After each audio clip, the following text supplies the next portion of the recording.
What's up, guys? Welcome back to another episode of By the Numbers, the series that breaks down investment properties objectively to help you guys make informed decisions. My name's Tim Pettigrew. I'm your host. I'm a full-time realtor here in the city of Pittsburgh.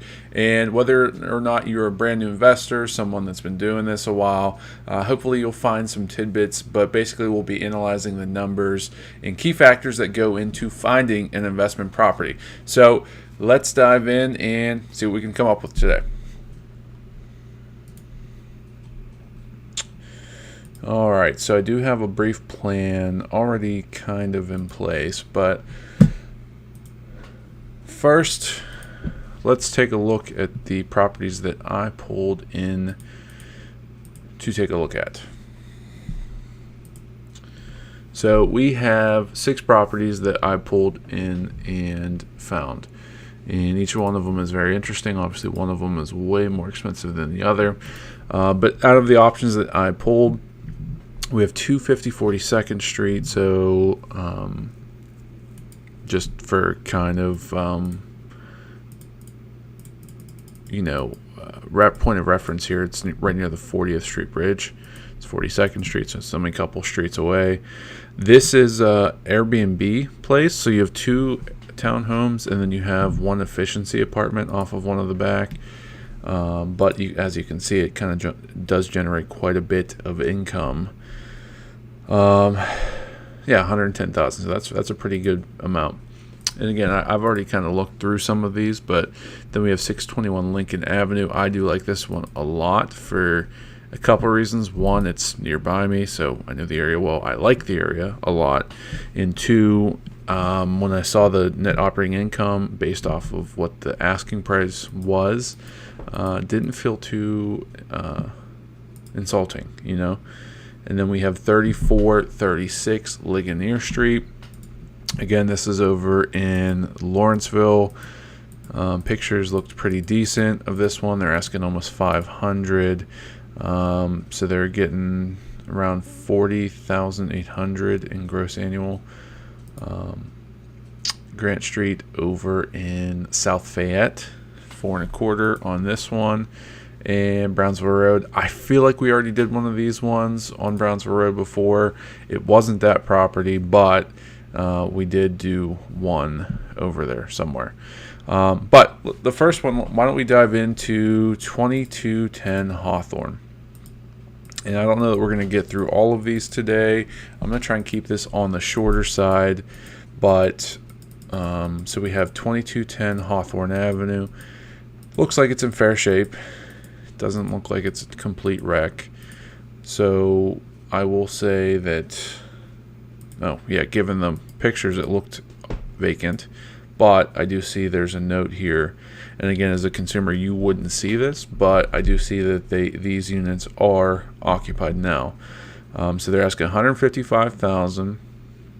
So they're getting about, what is that, 900,000. They are getting about $1,675 a month, if my math is correct on that one.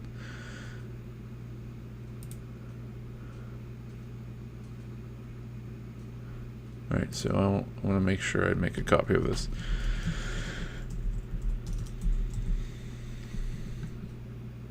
Okay, so 2210 Hawthorne,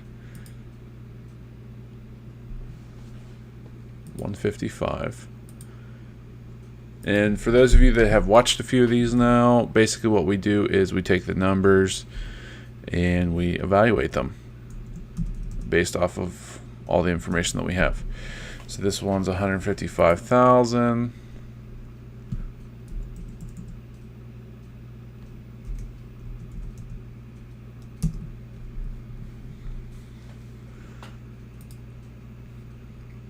So we have 20,100 in gross annual income, which comes out to be $1,675 a month. So I was right on that.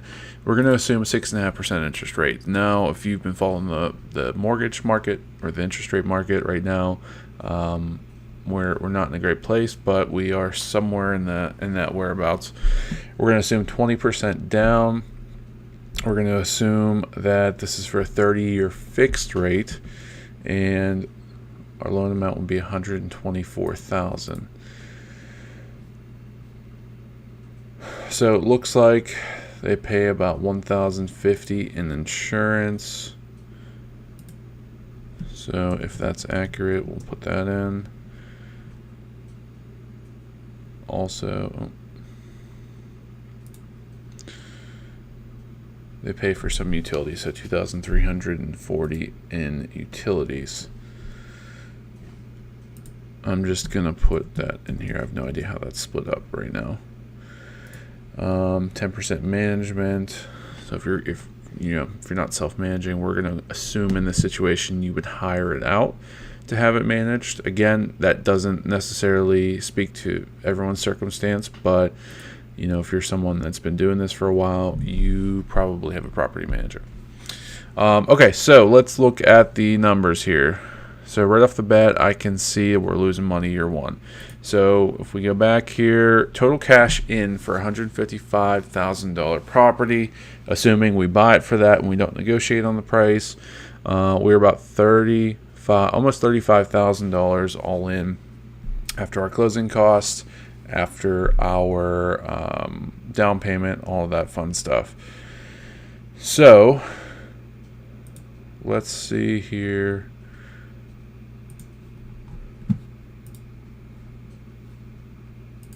If I go back here, there is no HOA here. So we have $20,100 coming in year one. Operating expenses after vacancies, $19,000. We have property taxes, which we did not appropriately calculate. Now that I'm thinking about this, $2,590. I completely forgot about that. So property taxes.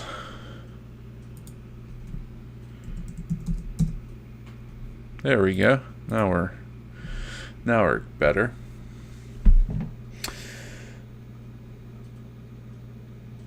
All right, so year one, utilities, miscellaneous expenses, maintenance reserves.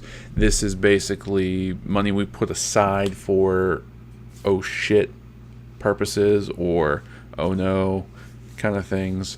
I do have that number tailored back to a very low amount. If it's an older home, you may want to increase that, but 3%, if it, assuming everything's in good shape, maybe that's a fair. It's probably not. We're going to bump that up to closer to 8%. I think that's more fair.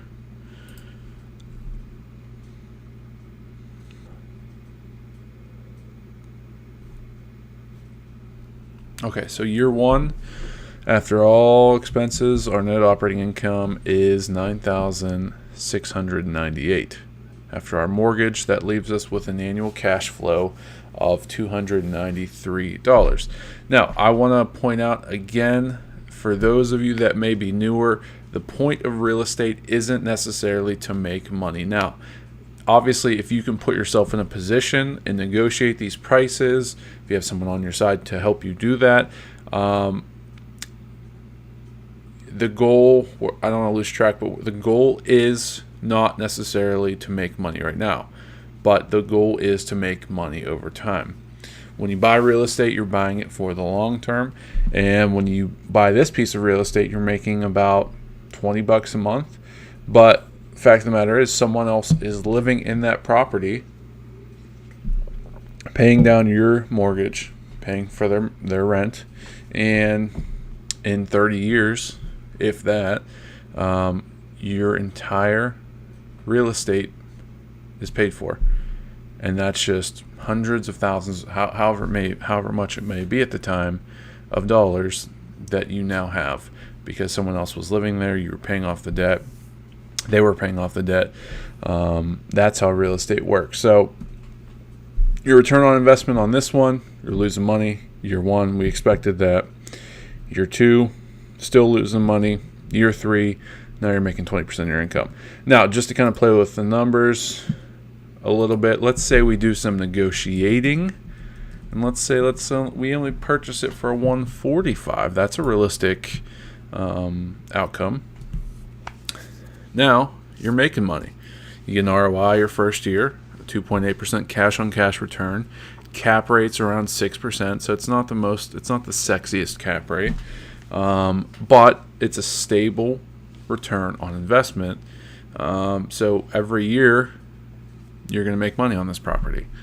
So that is 2210 Hawthorne. I would give this property a C+. It's not a D. It's not an F. It looks like it's in good shape. One that I would keep on my radar. This is in Swissvale, so depending on where you're at, could be the good side, bad side. Not that there are good sides and bad sides, but I'm saying from a real estate perspective, some of the homes over there are in better condition than others, like every neighborhood, for example. All right, so let's move on to another one, and again, I'll link these down below once I'm done with this live, and kind of give you guys into the spreadsheet so you can kind of evaluate the numbers, play with them, see if it makes sense. I don't think I'm gonna review this property, 7 Grant Street, just because I can already tell right now that this is gonna be a shit number.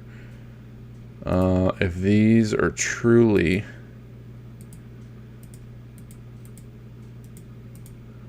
the numbers here, they're asking $425, but they only have an operating income of $25,928. That is, let's just do it real quick. It's not going to look good. I know it's not. When you've been doing this as long as I have, looking at these numbers consistently, they pretty quickly that it's not going to be a good investment.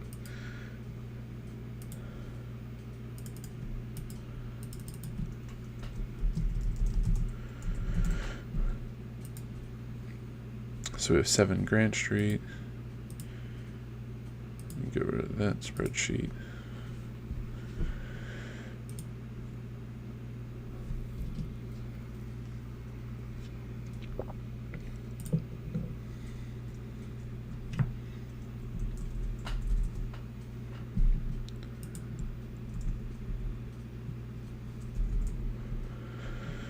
All right, so I'm just typing in all the relevant information. Taxes, $4,077.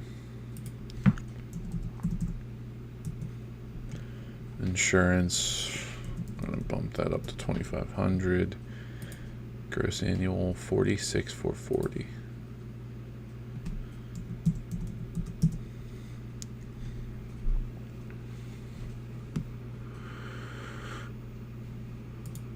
Utilities. 9,400. Damn, those are pretty much 10,000. So 9,413.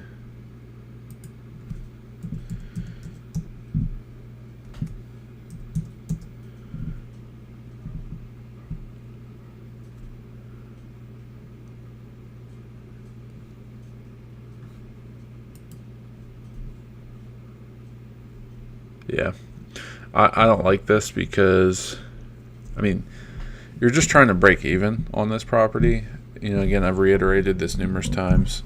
It would be great if you make money from day one, but you're basically just trying to have the asset pay for itself. And every time you buy this, you're consecutively stacking up your net worth.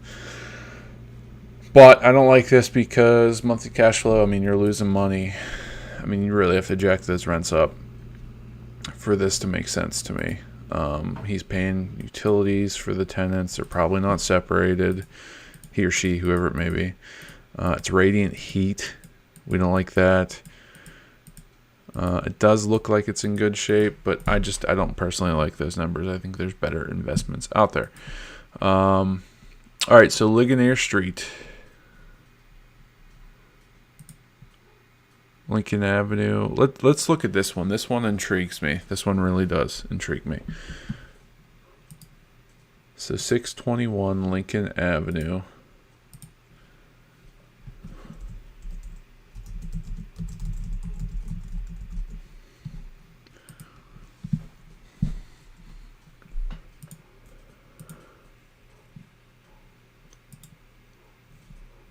This one didn't look bad. This is right in East Liberty. So 765.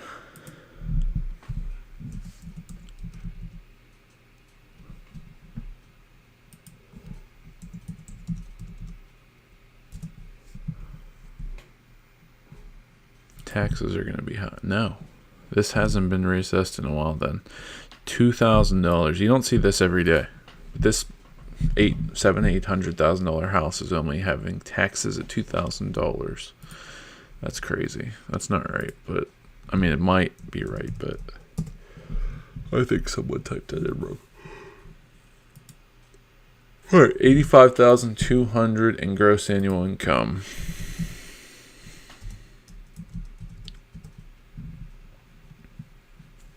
So that's $7,100 a month.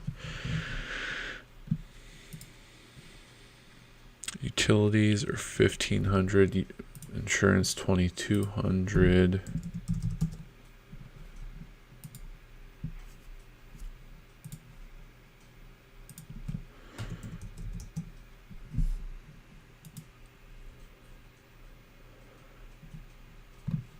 Maintenance $8,000 a year. So they probably have management involved. So this is a 6-unit. A 6-unit apartment building.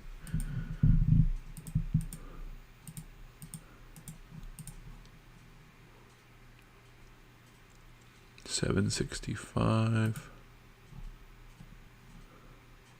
Let's just see what she has.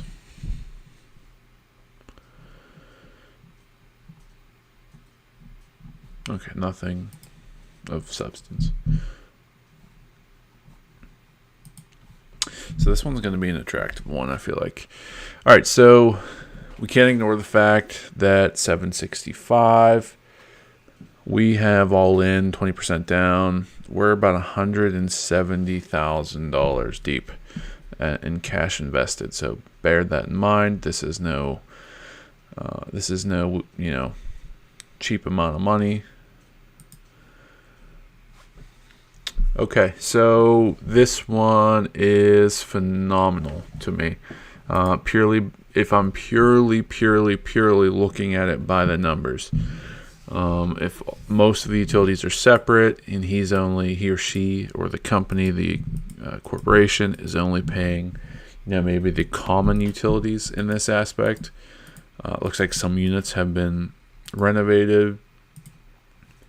I like this one a lot because you can see right off of the bat, even assuming a 70 or $765,000 purchase price.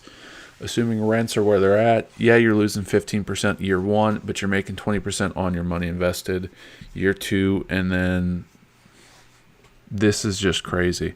So you're making $1,500 on a month for an asset that's paying for itself. That's with management involved. That's with, I would probably stash away 8%, 8 to 10% of everything for maintenance, but still, you're making a pretty decent amount of cash on this property. And out of all the ones that I have seen, now I have not evaluated the 42nd Street property because it's going to be a lower cap rate, which is fine. That there's no problem with that, but this one is pretty attractive for the money. And all the rents are, these are all 2 bedrooms. These aren't top of the market rents. So rents may be on the lower side. Yeah, this one is a grade A investment in my opinion. I don't know why this thing is still sitting there, given these numbers here. So yeah, this is my very favorite investment out of all the ones that I have done. Yeah, $765 purchase price on that one. So I'm just going to keep it short to those 3 today. Again, I'm not trying to run this down to be like an hour long, but we're about 20 minutes in right now, and we're going to cut this off. But 3 investment properties. I'm going to link the spreadsheets down below once this is finished. But thanks again for tuning in. If you are a newer investor, someone that's been doing this a while, have any questions, please reach out to me. Again, I'm a realtor here in Pittsburgh, and I operate within the city, and then I try to stay within about half hour, 45 minutes of downtown Pittsburgh. So, no matter what, ask me, if you have any questions, reach out to me. My number is everywhere on this. So, yeah, that's all I got for today. Keep killing it, and I'll catch you guys on the next one. See ya.